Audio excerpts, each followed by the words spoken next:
Brian, this is my brother Daniel, and this is Rolls in the Family, and today we are going to be comparing Slay the Spire the video game, Slay the Spire the board game. What are the key differences, between these two entities that exist in our entertainment world? We will have a link to both games in the comments below if you want to check either of them out. You can leave in the comments below if you've played either or both and kind of what your thoughts are on the comparison if you have played both. But we're not going to bury the lead here. We think both games are absolutely fantastic. That's very true. And we don't think either replaces the other. Yep. But we wanted to kind of just talk about, having played both, what we see is kind of some of the key differences in the feel and experience of playing it in these different mediums. For context, I looked this up just a second ago. I've played 154 hours of the video game. Oh my goodness, which Ryan. is, I know pales in comparison to many Slay the Spire players, but at least it's. So I got to get some credibility for that. There's something there. I've played the board game 7 times, which isn't a ton, but coming from so much familiarity with the video game, and then you got it recently. It's not a short game. Daniel's less on both those stats. Yes. But I have no idea for the how color much, but at least enough experience to sound You're somewhat familiar with knowledgeable. Yeah. And I did mention we're kind of focusing on like experience differences, like what feels different, not so much what are the mechanical differences. It's more kind of like, well, what's the effect of those mechanical differences? Yeah. I am going to link below a video that Merlin's Manor did, which is actually a really good summary of kind of those specific mechanical differences, like especially if you've played the video game and you're just wondering kind of like what's changed. I think that's a really good video covering that, so I'll link that below. We're going to get into just kind of our thoughts though on like, because you hear people talk a lot about like, does this, which one should I get? Or I especially hear it with like solo gaming, like, well, when would I ever play the board game solo instead of the video game? And I think a lot of times it gets very simplified to like, oh, you would always play the video game if it's solo, but the board game is maybe if you want to play with the people or whatever. I think it's a little more nuanced than that, and I think some of these points, depending on who you are and your own preferences, may carry more weight on why one or the other might fit in a certain situation. But with all of that intro nonsense out of the way, Daniel, I think we should go here. We got 10 points. 10 points. A nice even 10. I didn't plan it that way. It just came out, and I was like, it's meant to be. Nice round number. Let's hit off with the first one we got here, and this is kind of a funny one, but hear me out. This is going to blow your mind. One of them is a video game, and one of them is a board game. And it sounds silly to say that, but I think it is actually a key distinction to make here, is there's things that come along with a board game and a video game that, depending on who you are going to affect your preferences for one or the other. For example, to play a video game, you got to look at a screen to play the game. And, I know for myself, I look at a screen my entire workday. Yeah. I don't always feel like sitting in front of my computer again if I'm going to do some gaming at the end of the day.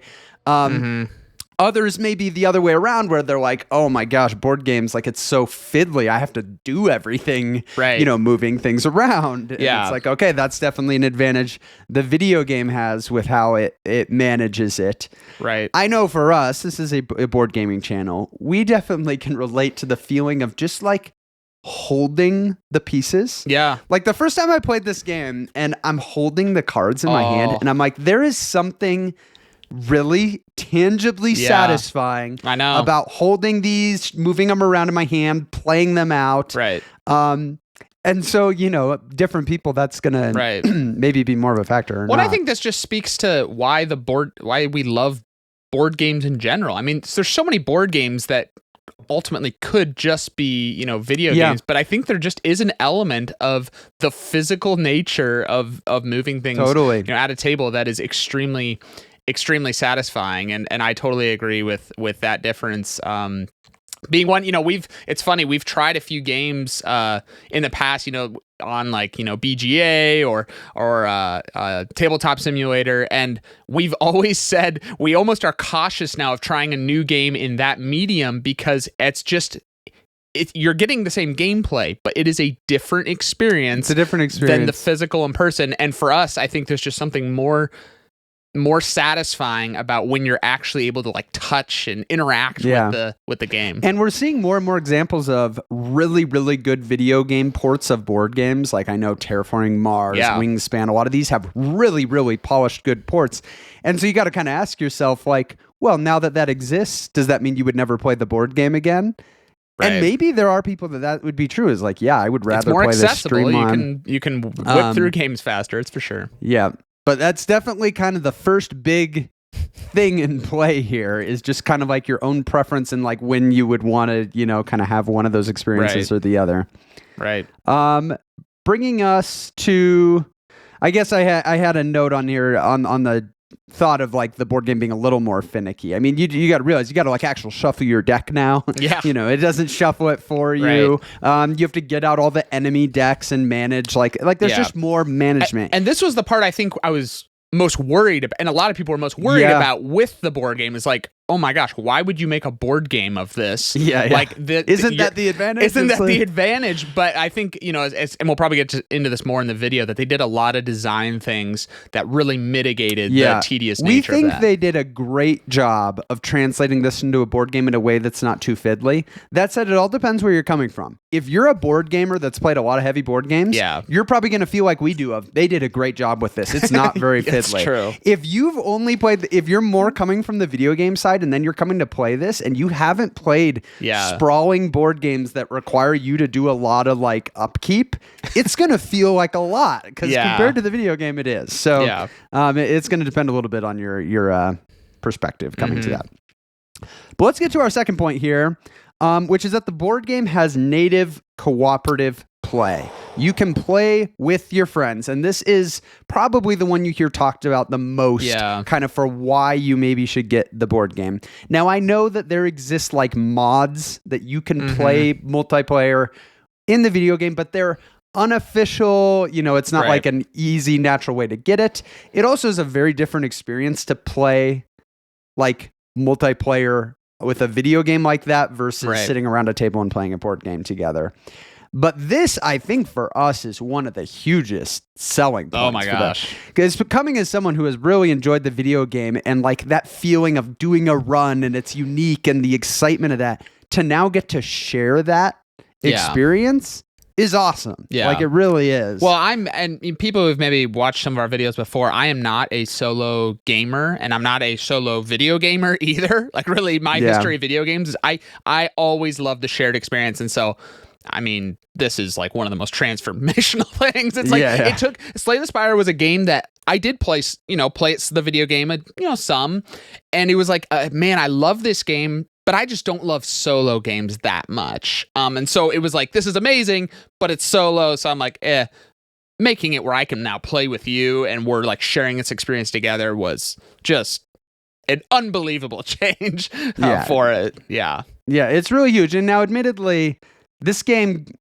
it scales in length with the number of players. Yeah. It also scales in difficulty. This became very evident recently when I played it with 3 players, that it gets a lot easier the more players you have, because you're just much more resilient to a bad draw in hand. Like when you're playing by yourself, if you get a bad draw and it aligns with the enemy behaving in a certain way, like you could have a run-ending moment just because of kind of like a bad combination. But when you have 3 players and like the way they handle it is you all have enemies assigned to your row that will be attacking you, but you can attack anybody's row. Right. And so what that means is that, I got a really bad hand. Well, now there's 2 other people that can go, we could probably take out this guy so you don't get attacked by it. Like we can help you out there. Which is probably a good thing in some ways that it's easier just because you're already going through the work of getting the whole, it's a little bit more involved to get this game to the table. But it is worth knowing. And we actually came out of our 3-part game going, I wish we had amped the difficulty up a little bit. Yeah. Okay. I was wondering, you can tune the difficulty. I couldn't remember if that was and that's actually something that's the same between the 2 is they both have this concept of ascension levels, which is like layers of increased difficulty that you can go up. So it's nice to have it kind of tunable to what you want it to be. But yeah, cooperative play and Slay the Spire. For some people, that's all you need to sell you on the board game. It's true. It's true. Yeah. And I think it's executed really well. I mean, I think 2-player is my favorite just because it's a little snappier, but we had a ton of fun playing 3-player. 4-player, it's getting a little long. I've heard stories of people. I saw some comment that was like, yeah, we played 2 acts of a 4-player game. It took us 10 hours and it was amazing. Yeah. And it was true. Like, okay, I can see that. It could get very long. Yeah. I think my 3-player game, and I guess this is a great segue, Daniel, into our third point. I was going to say, this is a good transition. Our third point is that the board game sessions are longer. Yeah. Typically in the video game, especially once you're more experienced with it, you switch the setting to like fast mode, so like all the animations. Or if you're really bad like me. Yeah, or if you're really bad and you die within the first act. Spire games on the video game, right? It's true. You're probably finishing sub 1 hour games typically in the video game. The board game, to do a full 3 act, I would say it's probably like an hour and a half per player. So like a 2-player game, you can probably expect that to take 3 hours, and this is assuming it isn't your very first play as well. And so that's a different dynamic. Now for us, again, coming from board games and where this sits in our collection next to games we've talked about like Mage Knight, Too Many Bones, some of these other ones that are kind of these big cooperative experiences, it feels right in line with those. And it's almost kind of what we want, is this epic feeling of we went on this big journey through this game together. But again, if you're coming from the perspective of the video game, that could feel very long if you're not used to sitting down and playing that long of a game. It also is interesting how it shifts kind of like how often you want to be winning.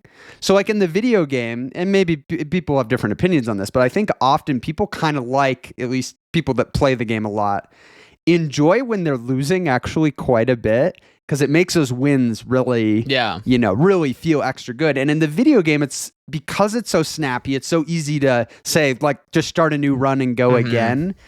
It's easier to be tolerant of a very high, a higher loss rate. Whereas in the board game, it's like, it feels like you almost want that win rate to be a little higher, just because it's a little more demoralizing to get a group of people together, spend 3 hours playing a game. You're not likely hitting new run after 3 hours and losing in Act 3. Yeah, the wife would not be happy with that one. So, I think I was even just gonna say, like, the differences in length just even give a different feel a little bit for me, and just the epicness of it. Just there's a long, it's like this longer build in the board game, whereas in the video game, you're just flying. I mean, it's just and you're ramping up and whatnot, and so it's this a similar escalation, but I don't know, just it's a different feel when that escalation is drawn out more, versus being this kind of rapid thing. Yeah, and your decisions feel like they carry more weight, because in the video game, when it's you're gonna get to play another run, you're a little more willing to take big risks and do things, where here it's like, man, this might be my one time to play this game in a month, right? Well, like, I've gotten the group together, changes we're how playing you approach it. It's like, okay, maybe I don't want to make this move that has like a 20% chance that I die this act and end the game. Yeah, that's very true. So it is interesting how that shifts the dynamic, but to your point, it does make it feel almost more epic the way that it's drawn out and some of the weight of those decisions. Right. But be prepared to sit down and play for a little while. That's true. Let's talk about something that I would say is actually stronger in the video game. And that is just the ceiling for crazy combos. Now, this is a lot of what you're coming to Slay the Spire for, is just the fun of putting together a unique build. You're building your deck along with layering and relics and stuff, and how does that all fit together? And the system is so robust that even after playing so many times, you can end up with builds that are entirely unique. But the reality is, because the video game can do manage everything, and it can do a lot of things that if you were to translate it to the board game would be really, really fiddly to do. There's just more decision space or opportunity for kind of really crazy builds to happen.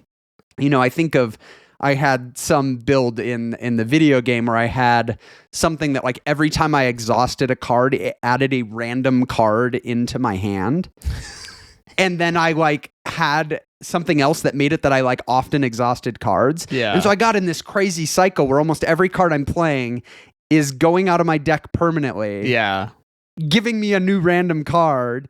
And I'm just like, you know, and it was so crazy and it was so fun and it was actually like effective. You just like couldn't implement that in the board game. Like it wouldn't be feasible. They did a good job. I think if you've come from the video game and you go to the board game, you'll look at cards and you'll go, okay, they changed it. Like this is pretty different, but they like kept the spirit of the card. Of it, right? Yeah, and like kind of how the feel of it or like what it's doing for your build, which is cool. But you just have to understand, and again, I'm probably speaking more to people that are coming from the video game. If you got to just tamper your expectations a little bit of like what's possible with the craziness in the board game. Right. And again, if you're coming from the opposite perspective of the board game, I would argue it is better in this aspect than probably almost any board game you've played. Yeah, the combos are great in the board game. Yeah, so it is so interesting speaking to maybe the two different angles that people are coming to this game. Because on one side, you're like, temper your expectations for like how crazy it's going to get. And on the other end, you're like, you got to play this. This you can has some of the craziest builds. combos you've ever experienced. I know. Yeah, it is. I mean, I think this is, again, why we're just so impressed by the board game design is that they were able to keep the spirit of it, of you know, this incredible combo game, but not letting it get just, I mean, if they just did a direct copy, oh my gosh, it would have just been a horrible experience. This could have been done so poorly. Yeah, I know. That's why it just, it amazes me. You can just see the design decisions where it's like they simplified this, but did it in such a just well done way that keeps the heart of it. And there's so many great combos in the board game version. So nice. We're to point number 5 here on my list, and that is that the math is simpler in the board game. Now, this is very good that they did this. They scaled all the numbers back so that you're not having, you know, in the video game, you're working with like 6s and 8s and these types of numbers, but the video game calculates it for you whenever dealing damage. Well, in the board game, you're dealing with like 1s and 2s, and so it's a little easier to grok. But I think where this really comes into play is there are times in this game, like speaking about the video game, where you need to figure out if you can do something. Like a common scenario is like, okay, can I kill this guy this turn? Because if I can kill him, I don't have to block because he was going to attack me. Right. But if I can't kill him, like if I'm going to get him 90% of the way, I cannot go that route. I need to like block and save myself. And so oftentimes in the video game, that can get pretty mathy to answer that question because, oh, the enemy might have vulnerable, so they're going to take more damage from an attack. And, oh, I forgot I have this card or I have strength or something that's adding 1 to all my cards. Or you can just get into a situation where you got to crunch this a little bit to figure that out. And that's where when you have the equivalent situation in the board game, it's easier to figure out the math. Yeah. And they simplified things like... vulnerable in the board game is just the next attack will be doubled, but they simplified like weakened instead of having to do halving of things, right? Like doing 50%, it's just a -1 to whatever it is, which does change the feel a lot. Like it does make weakened situationally, it's not most of the time less impactful, less potent. But it's worth it in just the ease of, or for example, if you have weakened against vulnerable in the board game, they just cancel. Like you discard the 2 tokens and you resolve it normally. And so it's things like that help you just like be able to resolve things a lot more quickly. But yeah, I have had some times in the video game where I have this moment, and maybe different players play this differently. You either go, okay, I gotta sit for a second and figure this out, and sometimes you go, I probably have enough. I think I got it. Let's just start throwing these in here. And I've definitely had a run that ended because I'm like, I got him to 2 health. Yeah, that wasn't it. Well, that Ryan, that transitions a little bit into the next point here. It is true. It is true, yes. So our point number 6 is that it is easier to undo in the board game. And by easier, I mean you basically Possible. can't in the video game. yeah. It's much easier. This is another common scenario, kind of very similar to the one I was just describing Far in the video too game, common. where there's a lot to keep track of in the video game with statuses and relics and enemy things. And it is not uncommon. You're usually playing pretty quickly. And many times you'll do something and go, oh no, the enemy had intangible, like I can't hurt him more than one this turn. Yeah. Or, oh no, I didn't realize, or I'm playing the timekeeper. I forgot I can only play 5 cards this turn. Don't even get me started. That timekeeper. Oh my gosh. And so in the video game, in situations where you released the action and you forgot some key detail, your run can be done. Like you could have ruined your run in that moment. And it's pretty demoralizing to be like, oh my gosh, I had such a good build. It was so good. Why did I not remember that? So in the board game, the advantage you have is like the video game, it isn't locking in your decisions like the video game does. And so if you do something and you start to resolve it and then you realize that, you can just backpedal a little bit because no new information has been added. It's not like you're really cheating. You're just, oh, I can't do that or whatever. Right. And handle it differently. And that could be the difference in you continuing having a very fun run versus a run ending with a bad taste in your mouth. Yeah. Now, there's a flip side to this, which is that, well, that assumes you catch it, right? That you realize that you're doing it wrong. You can potentially cheat unintentionally. So it is in the board also game. much easier in the board game to accidentally cheat because you don't have the programming of the game enforcing the rules. Yeah. And so, fortunately, I think they did a good job of scaling back what you need to keep in your head and keep track of. But I mean, you get to Act 3 and you got a lot of relics and things in play. Right. And there's just chances that you get things wrong. Now, there's the argument of like, if you get something wrong and you never know that you got it wrong and you have a fun time, who cares? Who cares? It's probably most video games we play, right? Right. We're probably getting something wrong along the way. Yeah. But I think we both agree that this is a bigger point than I haven't heard it talked about a lot, but I think it is actually a big deal that you can avoid those kinds of run-ending mistakes in the board game. Well, and especially like as someone who is a newer player, I haven't played as even close to as much Slay the Spire as you. Like when you're playing the video game, you just have a much better awareness of like ability, what all the things and how they're interacting. And so I've had a lot of Slay the Spire video game runs end in a moment where it's like, oh, I forgot that he had this. Yeah. And the run was fun, but the ending is just this like really disappointing feel. Now, fortunately, the video game's quicker, and so, you can bounce back from that, but this is huge for me. The fact that because in the video game, what you feel in that moment is, I wish I could rewind 30 seconds. Yeah. Right. Like there was no new information. Yeah. I wish I could just make that decision differently now that I realize I was forgetting that thing. And you can't. Like you can't do it in the video game. Cool. That brings us to, let's see, number 7.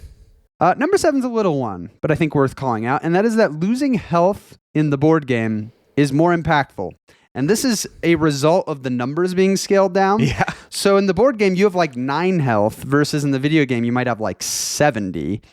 And so what this means is if you let an enemy partially hit you, like you don't fully block, that's pretty impactful in the board game. You at minimum are losing it's like 12%. 10%, more than 10% of your health. Right. Whereas in the video game, it's oftentimes more strategic that you can like let yourself get hit to do something on a turn.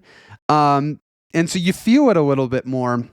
Now, it depends a little bit who you're playing. If you're playing the Ironclad in the board game, he still has the ability that after every combat he heals one. Well, that healing is also more impactful, right? You're healing 10% of your... Right. So he can maybe make up for that a little bit more.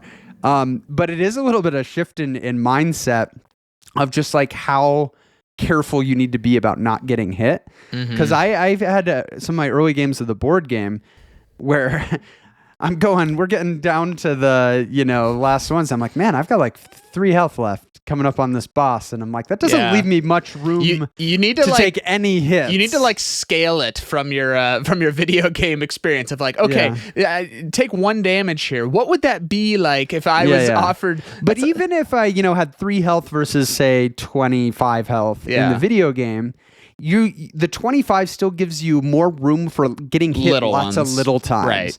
And whereas in the board game, it's like, okay, like I can get hit at most 2 times if I'm at 3 health, like no matter what the scaling is. Right. And so it is interesting. Now I do really like that. In the board game, the base like defend cards you have, you can only defend for yourself.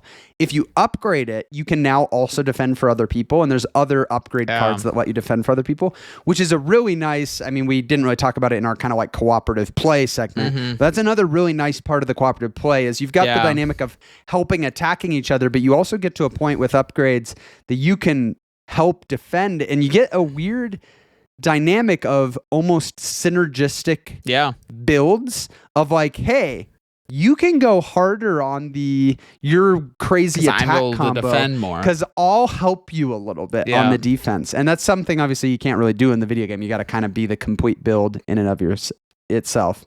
But yeah, losing health, kind of an interesting one, just how it's just a little bit how willing you are to give up health at different points.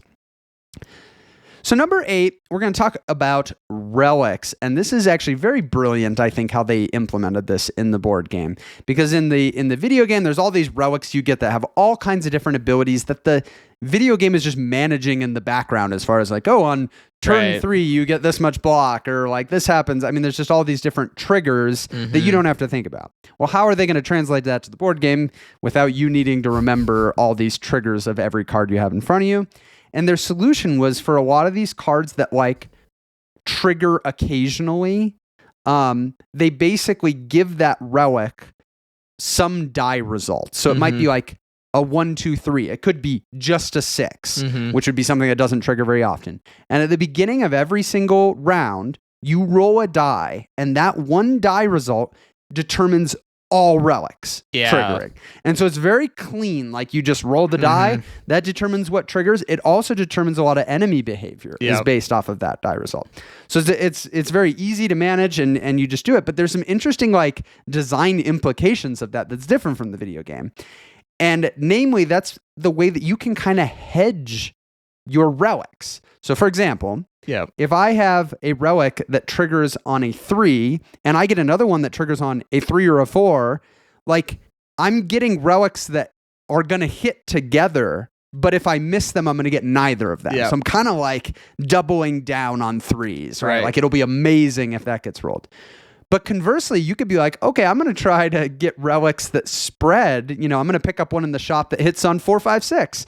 And I've had builds where you get to a point where you're like, no matter what is rolled, I'm getting something.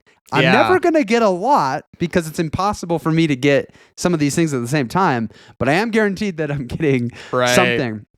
And so it's an interesting new decision space in the game that just doesn't exist in the board game. I think it really comes into play when you're in the shop and actually have the opportunity to buy relics. You get to see them and decide if you want to buy them.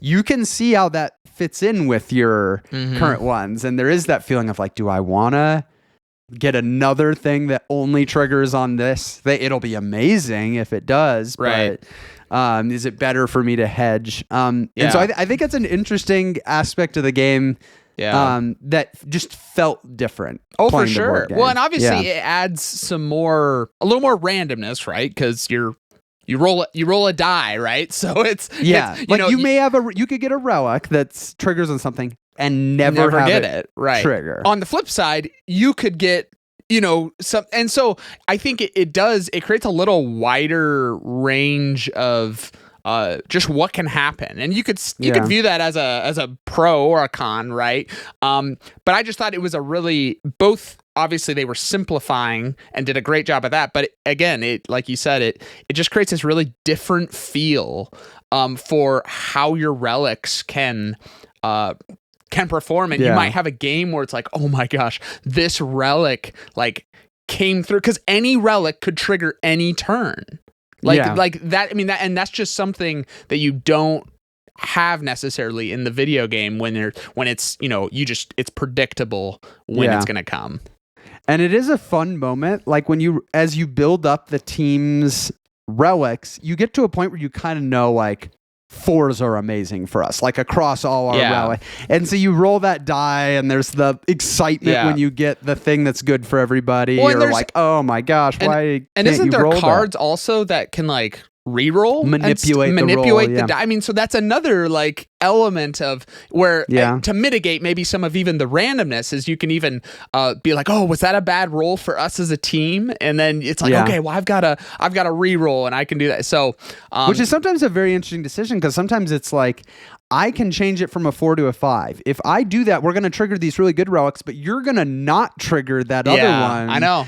Is that worth the trade? And is it worth us using our one time to, manipulate it? Totally. So it is interesting.